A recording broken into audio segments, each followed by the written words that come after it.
Hello friends, मैं आज़ाद sir आपका अपना यूट्यूब चैनल आर्ट्स बाय आज़ाद सर में स्वागत है।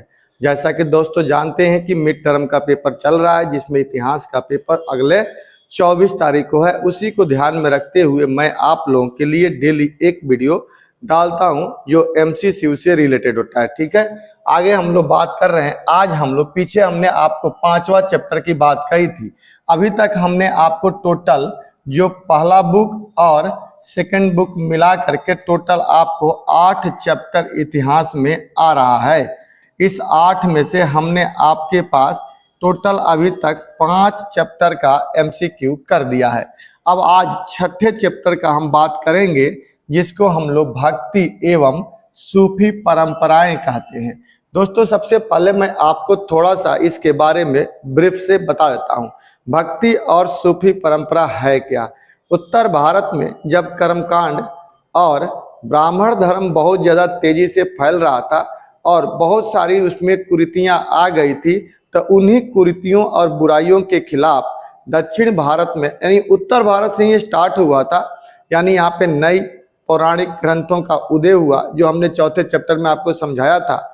और उसके बाद धीरे धीरे भक्ति वहां से उड़ीसा में जाती है, जहाँ पे जगन्नाथ के रूप में हम बलराम और सुभद्रा को देखते हैं। और वहां से भक्ति दक्षिण भारत में चली जाती है, तमिलनाडु में। और वहां तमिलनाडु में हम भक्ति के बारे में समझते हैं और पढ़ने का कोशिश करते हैं, जहां पर दो व्यक्ति थे, एक अलवार और एक नयनार। एक शिव की पूजा करते थे और एक विष्णु की पूजा करते थे। दक्षिण भारत में भक्ति परंपरा को लेकर चलने वाले यही लोग थे।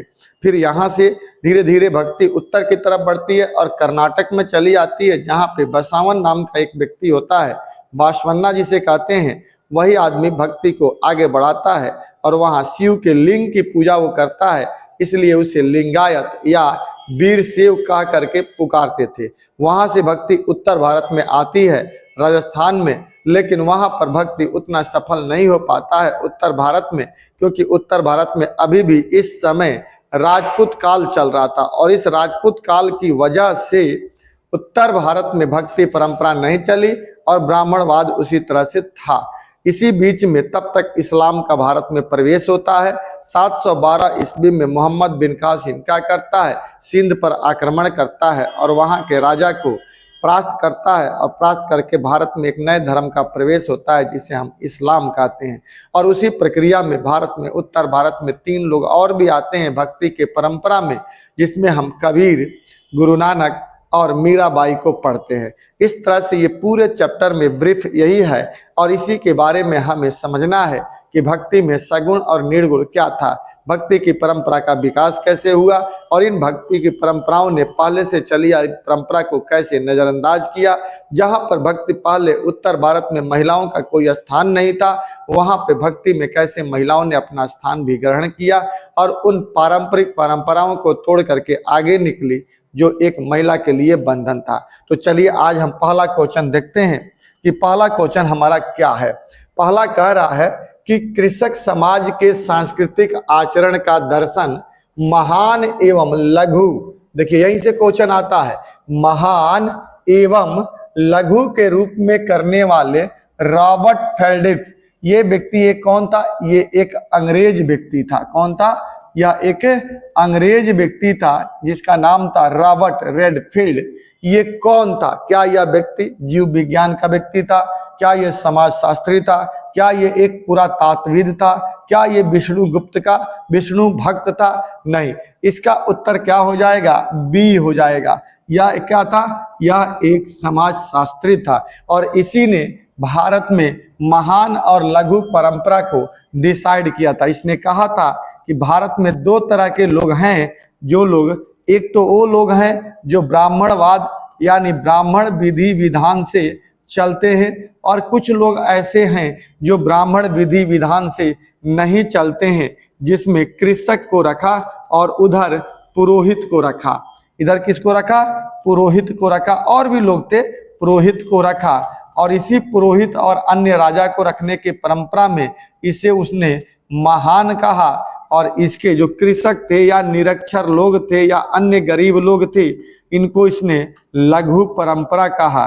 और इस प्रकार से दोनों को बांटने का काम एक अंग्रेज अधिकारी जो था रॉबर्ट रेडफील्ड ने किया और यह एक समाजशास्त्री था, समाज का अध्ययन करके किया था। ये क्वेश्चन कई बार आपको 3 नंबर में भी पूछे जाते हैं कि लघु परंपरा और महान परंपरा में अंतर बताइए, तो ऐसे करके आप अंतर बताते हैं तो आपको सफलता मिलती भी है और 3 नंबर का क्वेश्चन भी आप कर लेते हैं। ठीक है, अगला क्वेश्चन हम करते हैं। अगला क्वेश्चन है, अगला कह रहा है कि उड़ीसा के पुरी के जगन्नाथ मंदिर में भगवान जगन्नाथ के साथ कौन कौन और विद्यमान हैं।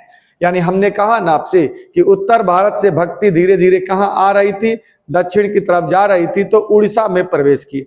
उड़ीसा में जगन्नाथ थे, यानी जगन्नाथ का मतलब होता है जगत का नाथ।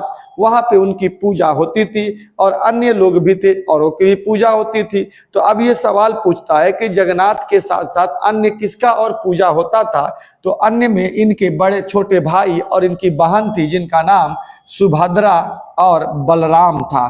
तो इसका उत्तर क्या हो जाएगा, डी, सुभद्रा और बलराम। और साथ ही साथ कौन थे, जगन्नाथ। इन तीनों का क्रम से तस्वीर एनसीईआरटी में चित्र दिया हुआ है, आप उस चित्र को भी देखिएगा। कई बार उस चित्र से भी क्वेश्चन बनने की संभावना रहती है और ये भी इंपॉर्टेंट है इस साल, क्योंकि एक चित्र वाला क्वेश्चन भी आता है। क्या पता वही क्वेश्चन दे दे कि इसमें बीच में कौन सा व्यक्ति खड़ा है, तो सुभद्रा है या बलराम है या जगन्नाथ है। ठीक है, तो ये आप देखने का प्रयास एनसीईआरटी में करिएगा। बाकी इसका उत्तर क्या हो जाएगा, डी हो जाएगा। अगला क्वेश्चन कह रहा है कि सिंदूर से पोते गए पत्थर के रूप में किसकी पूजा की जाती थी। हमारे यहाँ भगवान की तो उत्पत्ति हो गई थी, शिव के रूप में हमें शैववाद पढ़ते थे, विष्णु के रूप में हम वैष्णववाद पढ़ते थे, लेकिन भगवान के साथ साथ देवी की अवतार को भी देखना था। तो शुरुआती दौर में पत्थर को किसी ना किसी कलर यानी सिंदूर से पोत देते थे और उसका एक नॉर्मल सा नाम हम रख देते थे और यहीं से देवी की उत्पत्ति की आराधना करने लगे और माना जाता था कि ये इनकी पत्नी है और ये नाम है। ऐसे करके कल्पना किया गया था, इमेजिंग किया गया था। अब इसी में पूछ रहा है सिंदूर। एक बार तो क्वेश्चन ये भी पूछ गया है कि कौन से सिंदूर था, तो याद रखना भैया लाल कलर का था। ठीक है, कौन था, लाल कलर का था। और पत्थर के रूप में किसकी पूजा की जाती थी, तो उत्तर हो जाएगा देवी की। शुरुआती दौर में देवी की पूजा एक पत्थर के रूप में ही की गई थी। उस पत्थर को पूरी तरह से लाल सिंदूर से पोत दिया जाता था और तब हम उसकी पूजा करते थे। आगे क्वेश्चन कह रहा है देवी की तांत्रिक आराधना पद्धति का पालन कौन कर सकता था। तो देवी जो होती थी, तांत्रिक मतलब आप समझ ही रहे हैं, तंत्र मंत्र वाला जो कहानी होती है उसको हम लोग तांत्रिक कहते हैं। तो तांत्रिक में कौन पूजा कर सकता था, क्या केवल पुरुष कर सकते थे, क्या केवल महिला कर सकती थी, या दोनों ही कर सकते थे। देखिए नियम परंपरा के अनुसार तो तांत्रिक वाला पद्धति केवल पुरुष ही कर सकता था, लेकिन यहाँ पर दोनों की ही बात की गई है, अर्थात सी इसका उत्तर हो जाएगा। स्त्री और पुरुष दोनों ही तांत्रिक परंपरा से जुड़े हुए थे, लेकिन शुरुआती दौर में केवल पुरुष ही थे, लेकिन मान्यता इसमें दोनों को ही दी गई थी। इसलिए आपका उत्तर क्या हो जाएगा, सी हो जाएगा। अगला क्वेश्चन कह रहा है दोस्तों कि समाज के प्रभावशाली वर्ग पुरोहित और राजा की कर्मकांडीय परंपरा को रॉबर्ट रेडफील्ड ने क्या नाम दिया। अभी अभी हमने पहला ही क्वेश्चन बताया था कि समाज में जो 2 भागों में बांटा था रॉबर्ट रेडफील्ड ने, इसे एक लघु और एक महान कहा था। और हमने आपको चित्र में बता करके एक तरफ हमने आपको ये बताया था कि एक तरफ पुरोहित और राजा होते थे और इस पुरोहित और राजा को ही क्या कहा गया था, इनको जो श्रेणी में रखा गया था उस श्रेणी को हमने महान कहा था। महान यानी क्या कहा था, महान कहा था, यानी महान परंपरा कहा था। और दूसरी जो श्रेणी थी उसको हमने लघु परंपरा कहा था, जिसमें हमने कृषक को रखा था या निरक्षर लोगों को रखा था। अब देखिए यहाँ पर क्या कह रहा है, यहाँ पर तो यही तो पूछ रहा है कि समाज के प्रभावशाली वर्ग, जो मजबूत वर्ग था उनमें पुरोहित और राजा थे, उनको कर्मकांडीय परंपरा में रॉबर्ट रेडफील्ड ने क्या नाम दिया, तो इसका उत्तर आपका ए हो जाएगा, महान परंपरा नाम दिया था। और जो नीचे वाले लोग थे उसको हमने क्या नाम दिया, कृषक नाम दिया। क्या नाम, लघु नाम दिया। क्या नाम दिया जी, लघु नाम दिया। ठीक है, क्या नाम दिया, लघु नाम दिया। अगला क्वेश्चन कह रहा है कि महान परंपरा से भिन्न कृषक अब देखिए यहाँ पे अलग क्वेश्चन आ गया, महान परंपरा से भिन्न कृषक समुदाय के अन्य कर्मकांड को रॉबर्ट रेडफील्ड ने क्या नाम दिया। यानी अब देखिए एक तरफ लघु और एक तरफ क्या था, महान था। तो महान वाले में तो पुरोहित और राजा थे, और लघु वाला में कृषक और क्या थे, निरक्षर थे। इनको उसने क्या नाम दिया, लघु नाम दिया। इस प्रकार इसका उत्तर क्या हो जाएगा, लघु परंपरा हो जाएगा। अगला क्वेश्चन कह रहा है दोस्तों कि इतिहासकारों ने भक्ति परंपरा को मुख्यतः किन दो मुख्य वर्गों में वर्गीकृत किया था। भक्ति परंपरा जो थी इसको कौन से दो मुख्य भागों में प्रस्तुत करने का प्रयास किया था, यानी वर्गीकृत किया था। तो दोस्तों इसका उत्तर क्या हो जाएगा, ये हो जाएगा सगुण परंपरा और निर्गुण परंपरा में अंतर किया था।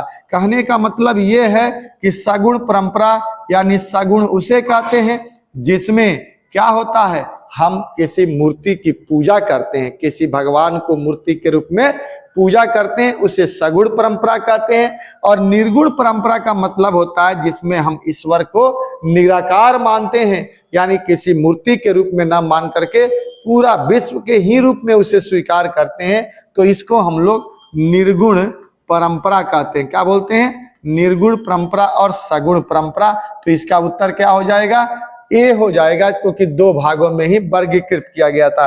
अगला क्वेश्चन दोस्तों कह रहा है कि दक्षिण भारत में प्रारंभिक भक्ति आंदोलन के प्रणेता किसे माना जाता है।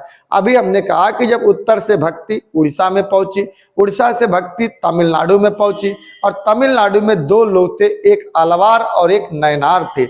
अलवार जो थे वो भगवान विष्णु की पूजा करते थे, नयनार जो थे वो भगवान शिव की पूजा करते थे।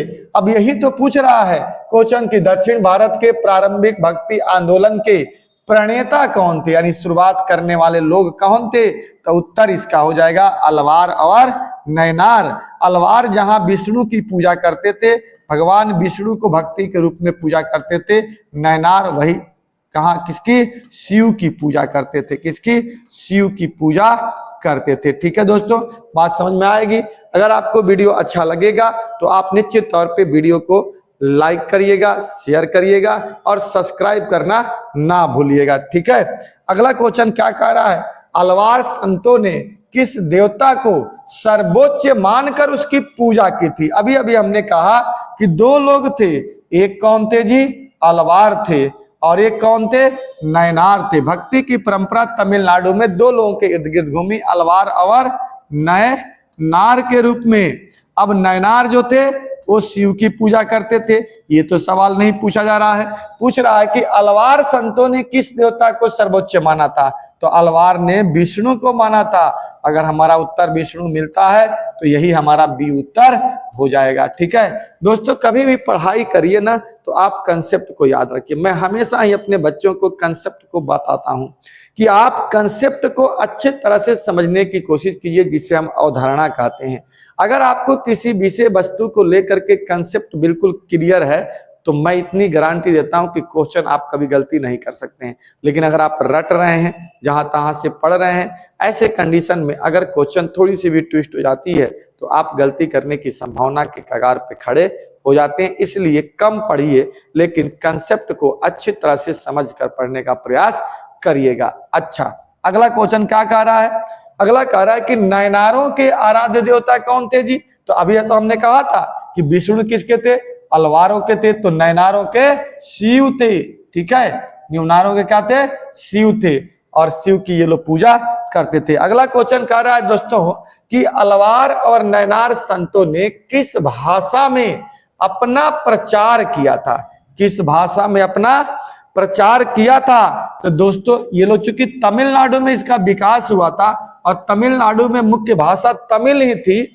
इसलिए अलवार और नयनारों ने तमिल भाषा का ज्यादा इस्तेमाल किया था। अगला क्वेश्चन कह रहा है कि मूर्त रूप में शिव, विष्णु तथा उनके अवतार एवं देवियों की आराधना का संबंध किस शाखा से है। अभी हमने कहा कि दो शाखा थी, एक को हम लोग सगुण कहते थे और एक को हम लोग निर्गुण कहते थे। क्या बोलते थे जी, निर्गुण बोलते थे। सगुण का मतलब था जिसमें हम किसी न किसी रूप में हम किसी देवी देवता को पूजा करते थे। और निर्गुण में हम किसी भी देवता को निराकार मानते थे, जिनका कोई आकार ही ना हो। तो सगुण में तो आकार था। अब कह रहा है कि मूर्त रूप में, यानी रूप में शिव, विष्णु और अनेक अवतारों और देवियों की आराधना करने वाले को किस शाखा में रखा गया? तो सगुण अवधारणा कहते हैं। क्या कहेंगे? इसका उत्तर हो जाएगा सगुण हो जाएगा।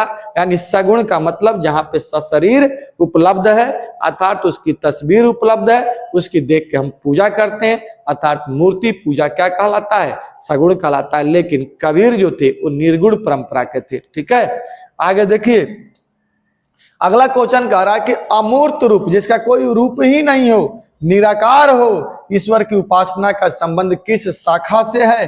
तो इसका उत्तर क्या हो जाएगा? निर्गुण परंपरा हो जाएगा। क्या हो जाएगा इसका उत्तर? निर्गुण परंपरा हो जाएगा, जिसका कोई आकार ही ना हो। अगला क्वेश्चन कह रहा है कि प्रसिद्ध संत अंडाल किस संप्रदाय से संबंधित थी? ठीक है, अंडाल किस संप्रदाय से संबंधित थी? ये महिला थी जो अलवार से थी। अलवार यानी जो विष्णु की पूजा करने वाले लोग थे, इन्हीं को हम अलवार कहते थे और इन्हीं से इनका संबंध था। अगला क्वेश्चन क्या कर रहा है दोस्तों? अगला कह रहा है कि किस ग्रंथ को तमिल वेद कहा जाता है? यानी दक्षिण भारत का वेद कहिए या पंचम वेद के रूप में किसे माना जाता है? पंचम वेद यानी पांचवा वेद। तो इसका उत्तर हो जाएगा नल ईरा दिव्य प्रबंधम। नल ईरा दिव्य प्रबंधन को पांचवें वेद के रूप में हम लोग याद करते हैं दक्षिण भारत में। अदरवाइज ऊपर के तो 4 वेद थे ही। ये तो हमने कल भी आपसे चर्चा किया था कि एक ऋग्वेद होता है, एक सामवेद होता है, एक यजुर्वेद होता है, एक अथर्ववेद होता है। और दक्षिण के लोगों ने जो अपनी किताब लिखी वो ऊपर के 4 वेद के बराबर ही एक अपना वेद लिखा था, जिसे हमने क्या कहा था? क्या नाम दिया? नल ईरा दिव्य प्रबंधन कहा था। तो दोस्तों इसका उत्तर क्या हो जाएगा? नल ईरा दिव्य प्रबंधन हो जाएगा। अगला क्वेश्चन कह रहा है कि कराईकाल अम्यार कौन थी? कराईकाल अम्यार कौन थी? तो ये प्रसिद्ध एक नयनार संत थी। वो तो अलवार संत थी और यह एक प्रसिद्ध नयनार संत थी। इसका भी चित्र एनसीईआरटी में दिया हुआ है, आप इसे जरूर गौर से देखिएगा, क्योंकि ये चित्र भी क्वेश्चन कई बार पूछा जाता है। अगला क्वेश्चन क्या कह रहा है?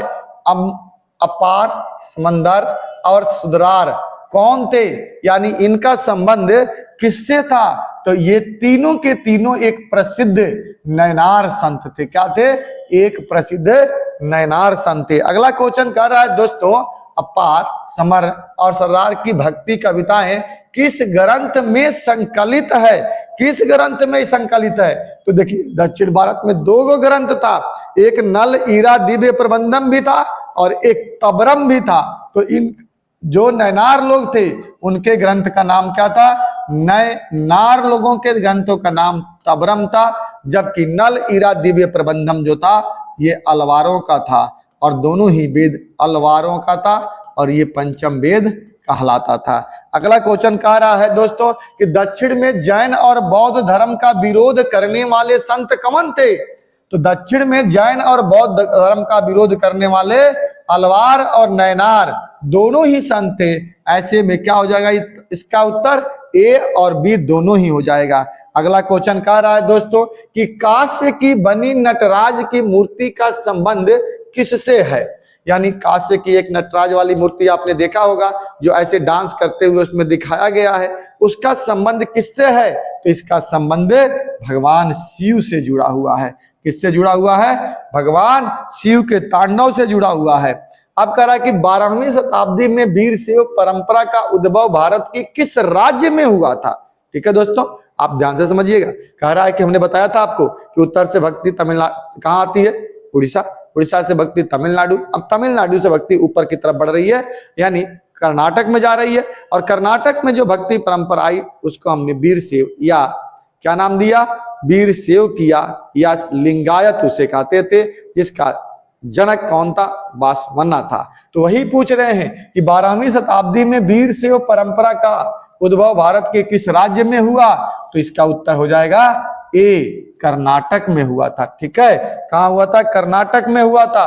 कर्नाटक में वीरशैव परंपरा का नेतृत्व किसने किया था? वासवन्ना ने किया था। हमने बताया ना एक वास मन्ना एक पंडित था जो शुरुआती दौर में ये जैन धर्म को मानते थे, लेकिन बाद में चलकर इन्होंने इस परंपरा की शुरुआत किया था। आगे क्वेश्चन क्या कह रहा है, अगला कह रहा है कि वीरशैव संप्रदाय ने अपनी प्रचार की भाषा कौन सी अपनाई थी? तो इनकी प्रचार की भाषा कन्नड़ भाषा थी। कौन भाषा थी जी? कन्नड़ भाषा थी। अगला क्वेश्चन क्या कह रहा है, वीरशैव की आराधना किस रूप में करते थे? तो वीरशैव जो थे ना अपने शिव के आराधना उनके लिंग के रूप में करते थे, जिसे शिवलिंग कहा जाता था।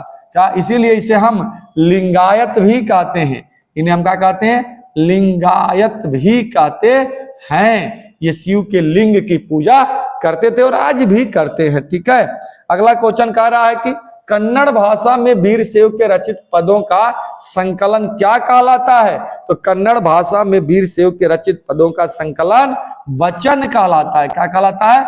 वचन कहलाता है। ठीक है, वचन याद रखिएगा, ये नया क्वेश्चन है, बहुत इंपॉर्टेंट क्वेश्चन है। सिंध प्रदेश को इस्लामिक खलीफा क्षेत्र में शामिल कब और किसने किया? अभी अभी हमने बताया कि उत्तर भारत में 712 में एक विदेशी आक्रांता आया जो मुस्लिम था, जिसने भारत पर आक्रमण किया, जिसका नाम क्या था? मोहम्मद बिन कासिम था।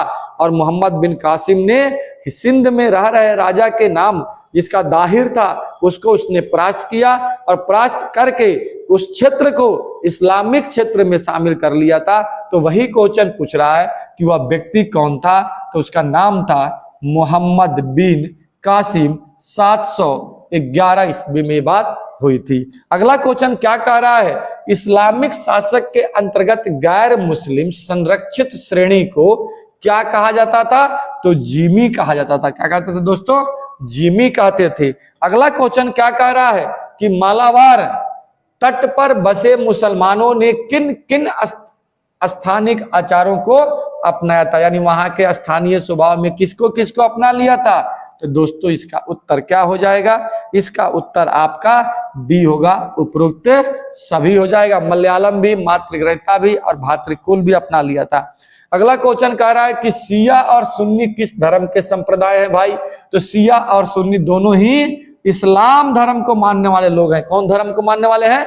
इस्लाम धर्म को मानने वाले लोग हैं। ठीक है, अगला क्या कह रहा है कि 1609 में अत्तीय मस्जिद का निर्माण बांग्लादेश के किस जिले में हुआ था? बांग्लादेश के किस जिले में हुआ था? तो दोस्तों इसका उत्तर क्या हो जाएगा? इसका उत्तर आपका डी हो जाएगा, इनमें से कोई नहीं, क्योंकि उस जिला का नाम नहीं है। उस जिला का नाम था तंगैन। तंगैन नाम था। ठीक, क्या नाम था? तंगैन नाम था। यहां पर इस मस्जिद का निर्माण हुआ था। अगला कह रहा है कि सूफी संतों ने पैगंबर मोहम्मद साहब को किस रूप में वर्णन किया है? तो इंसान एक कामिल के रूप में वर्णन किया है। क्या किया है? इंसान एक कामिल के रूप में वर्णन किया है। अगला क्वेश्चन है कि सूफी शेख का आवास स्थल होता था। जो सूफी शेख होते थे उनके आवास स्थल को हम क्या बोलते थे? तो उनके आवास स्थल को हम खानकाह बोलते थे, जहां वो रहते थे। ठीक है दोस्तों, अगला क्वेश्चन क्या कह रहा है? शेख जिसे अपना उत्तराधिकारी नियुक्त करता था उसे क्या कहते थे? तो उसे हम अपना वारिस कहते थे। जिसको उत्तराधिकारी नियुक्त करता था उसे क्या बोला जाता था? वारिस कहा जाता था। अगला क्वेश्चन कह रहा है कि सिलसिला का शाब्दिक अर्थ क्या है? तो सिलसिला का शाब्दिक अर्थ जंजीर होता है। ठीक है, सिलसिला का शाब्दिक अर्थ जंजीर अर्थात गुरु और शिष्य के बीच के रिश्ते को सिलसिला कहता है। गुरु प्लस शिष्य के बीच के रिश्ते को ही हम क्या नाम दिए थे? सिलसिला कहते थे। क्या कहते थे? सिलसिला कहते थे। ठीक है दोस्तों, तो इसका उत्तर क्या हो जाएगा? ए हो जाएगा। अगला क्वेश्चन कह रहा है कि जंजीर किन किन के बीच अटूट रिश्ते को प्रतीक है? तो अभी अभी हमने पीछे कहा कि ये किसके किसके बीच में है? तो मुरीद और शेख के बीच में है। जो पीर होता था इन दोनों के बीच के रिश्ते को ही हम क्या कहते थे?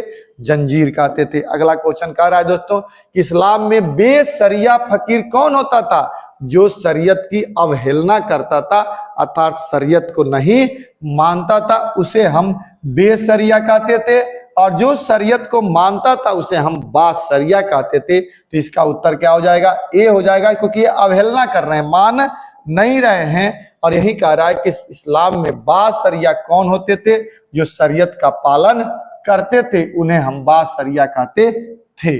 अगला क्वेश्चन क्या कर रहे हैं दोस्तों, गरीब नवाज शेख मुहिउद्दीन चिश्ती की दरगाह किस शहर में है? तो इनका शहर कौन सा है? अजमेर शरीफ में है, अजमेर में है। ठीक है, अगला क्वेश्चन कह रहा है दोस्तों कि किस सूफी संत की स्मृति में सुल्तान इल्तुतमिश ने दिल्ली में कुतुब मीनार के निर्माण को पूर्ण करवाया था? तो उसका नाम था ए ख्वाजा कुतुबुद्दीन बख्तियार काकी। ये कुतुबुद्दीन ऐबक का गुरु था और कुतुबुद्दीन ऐबक ने ही इसका नींव रखा था 1198 में, जो आगे चल करके उसका दामाद और दास इल्तुतमिश ने इसको पूरा किया था, जिसका नाम था कुतुब मीनार। ठीक है, अगला क्वेश्चन दोस्तों कह रहा है कि ख्वाजा कुतुबुद्दीन बख्तियार काकी की दरगाह कहां पर है? तो भारत में दिल्ली में है। ठीक है, दिल्ली में मेहरौली में पड़ता है, मेहरौली में आपका की जगह है जहां पे कुतुब मीनार हमारा खड़ा है। ठीक है दोस्तों, इस प्रकार मैंने आज आपके साथ टोटल 40 क्वेश्चन का डिस्कस किया और ये 40 क्वेश्चन हमने भक्ति सूफी परंपरा से निकाला था, जो बहुत ही ज्यादा महत्वपूर्ण है, एनसीईआरटी बेस है। अगर आप इसे पढ़ते हैं तो निश्चित तौर पे आपको परीक्षा में इसका लाभ मिलेगा और इससे बाहर नहीं पूछेगा। अगर आपको ये वीडियो अच्छा लगा तो आप सबसे पहले इसे सब्सक्राइब करिएगा, दोस्तों के बीच में इसे शेयर करिएगा और लाइक करना नहीं भूलिएगा। जय हिंद, जय भारत।